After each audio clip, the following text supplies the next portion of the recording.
tears run dry. Dreams run past like roaring seas. Left this thirst inside of me, cracked within where words should be. God, if you see what's wrong with me. Episode 4. What's Wrong With Me? Part 1. The Wound. Verse 1, lines 5 to 8. Dreams ran past like roaring seas, left this thirst inside of me, cracked within where words should be. God, if you see, what's wrong with me? Dreams don't always die dramatically. Sometimes they just pass, like water that moved through a place and kept moving, and you realize only after the sound of it has faded that you were standing on the bank the whole time, watching, and it never stopped for you.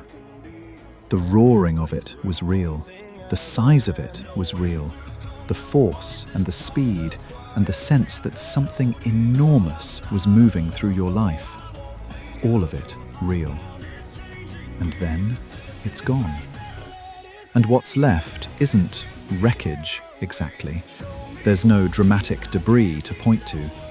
There's just the bank and the silence where the roaring was, and the thirst. That thirst is the thing I want to talk about, because what the passing of a dream leaves behind isn't always grief in the way we expect grief to feel. Sometimes it's just this, a dry wanting that lives somewhere inside and doesn't have a clean name. A hunger for the thing that ran past. Not even for the specific dream anymore, necessarily, but for what the dream represented. The sense of direction, of movement, of a life that was building towards something, of mattering, of arriving somewhere. But here is what I learned about myself in that thirst, and it took me longer than I'd like to admit to see it clearly. The dream itself was never really the point. It was what the dream meant about me that I was actually chasing. If I achieved it, if I got there, if I was recognized, then it would answer the question. Then I'd know I wasn't broken. Then whatever was wrong with me would be proven wrong, and I could stop carrying the weight of not knowing. That's a different thing entirely, and it changes everything about what happens next.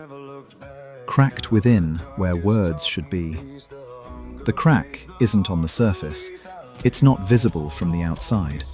It's in the place where a person should be able to reach inside themselves and find language for what they're experiencing, for who they are, for what they believe about their own worth.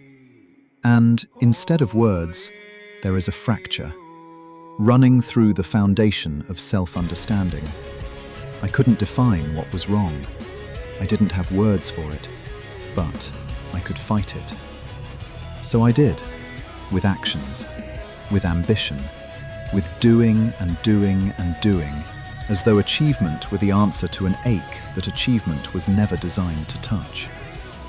There is a version of drive that looks like ambition from the outside, but is something else entirely on the inside. It is the attempt to silence pain by accumulating enough to drown it out. Enough recognition, enough success, enough proof. Enough of whatever the dream promised, and maybe then the question underneath would finally go quiet. It never did. The heart ached. It was never satisfied, because I was always focused on the what, the achievement, the thing to be gained, the dream to be reached, and not the who, not the why, not the deeper question of what I was actually hungry for, and whether any of the things I was running toward could ever actually feed it. This is what prolonged comparison does. This is what envy does over time, when it is carried long enough and begins to drive behavior. It doesn't just make you sad about what others have. It generates a kind of selfish ambition, not to hurt anyone, not with malice, but to justify a pride of deserving, to prove the case, to earn the verdict that says, you are not less than. And the doing feels productive. It feels like forward motion. It feels like the opposite of sitting in the wound. But the wound is still there, beneath all the motion, untouched by any of it. Because you were never trying to build something. You were trying to answer a question. And no amount of building answers that question. God, if you see, what's wrong with me? Hear what is actually being asked here. Not a polite theological inquiry. This is the sound of someone who has run out of explanations, who has looked at every available variable, their effort, their choices, their achievements, their relentless doing, and still cannot find the answer. Who is standing in the accumulated silence of past dreams and dry thirst, and an interior crack they cannot repair and cannot outrun, looking up and asking the question that was always underneath everything. Is something wrong with me? Not wrong with the situation, not wrong with the people around them. Wrong with me. Am I the variable? Is there something in me that disqualifies me from what everyone else seems to receive naturally? Something I can't see, can't fix, can't achieve my way out of? I carried this question for years, not always consciously, not always in words, but it lived in the architecture of how I saw myself, and it drove me into ambition, into striving, into an endless focus on the what instead of the who. Meanwhile, the heart sat underneath all of it, still cracked, still thirsty, still asking the same question no achievement ever answered. The theological word for this distortion is a long conversation we will have as this series unfolds. But I want to name it plainly here. What's wrong with me is the voice of a wound, not the voice of truth. It feels like honest self-assessment, but it is the thirst talking. It is comparison operating as a diagnostic tool it was never designed to be. Measuring you against everyone around you, reading the result as an accurate account of your worth, and then driving you to do something about it. God does not answer this question the way we expect.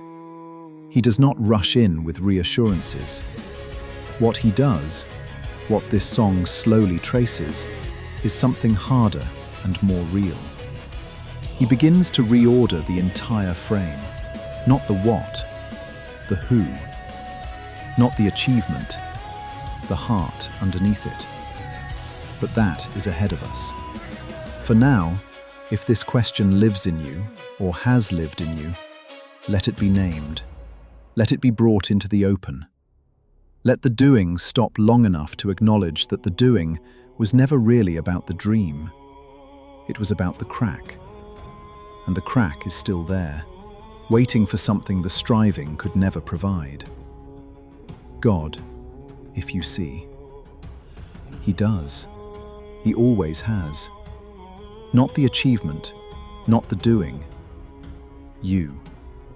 The cracked, thirsty, wordless you that the ambition was built around and never actually reached.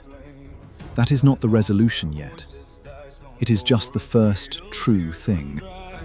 Dreams and past like roaring seas, left this thirst inside of me, cracked within where words should be. God, if you see what's wrong with me.